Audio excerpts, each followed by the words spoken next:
ॐ भद्रं कर्णेभिः ॐ भद्रं कर्णेभिः ॐ भद्रं कर्णेभिः ॐ योबां पुष्पं वेत पुष्पवान् प्रजावान् वसुमान् भवति चन्द्रमा वा अभां पुष्पं पुष्पवान् प्रजावान् वसुमान् भवति य एवं वेत्त योपामायतनं वेत्त आयतनवान् भवति अग्निर्वा अभमायतनम् आयतनवान् भवति यज्ञोरायतनं वेत्त आयतनवान् भवति आबो वा अग्नेरायतनम् आयतनवान् भवति य एवं वेत्त योपामायतनं वेत्त आयतनवान् भवति वायुर्वा अपमायतनम् आयतनवान् भवति यो वा योरायतनं वेत्त आयतनवान् भवति अपो वै वायुरायतनम् आयतनवान् भवति य एवं वेत्त योपामायतनं वेत्त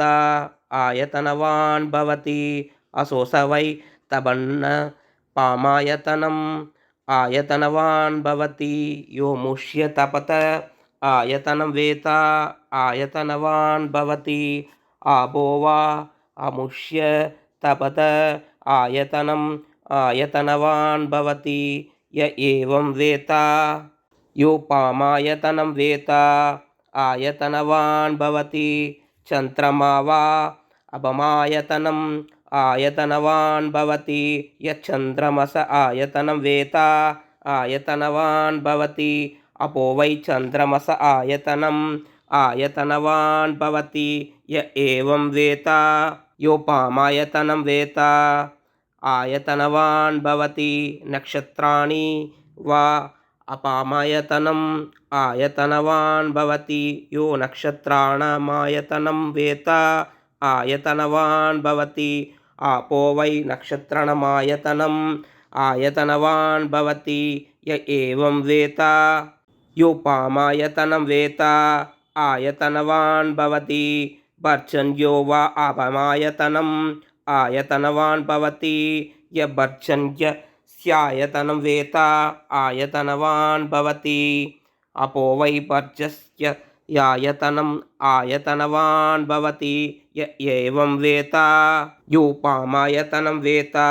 आयतनवान् भवति संवत्सरो वा अपमायतनम् आयतनवान् भवति यः संवत्सरस्यायतनं वेत्त आयतनवान् भवति आबो वै संवत्सरायतनम्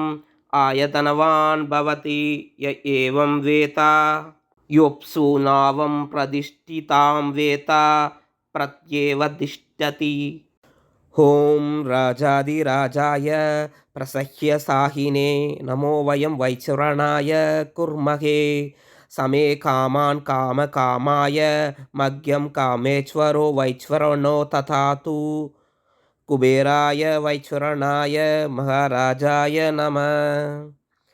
ॐ भद्रं कर्णेभिः ॐ भद्रं कर्णेभिः ॐ भद्रं कर्णेभिः ॐ शान्ति शान्ति शान्ति ॐ।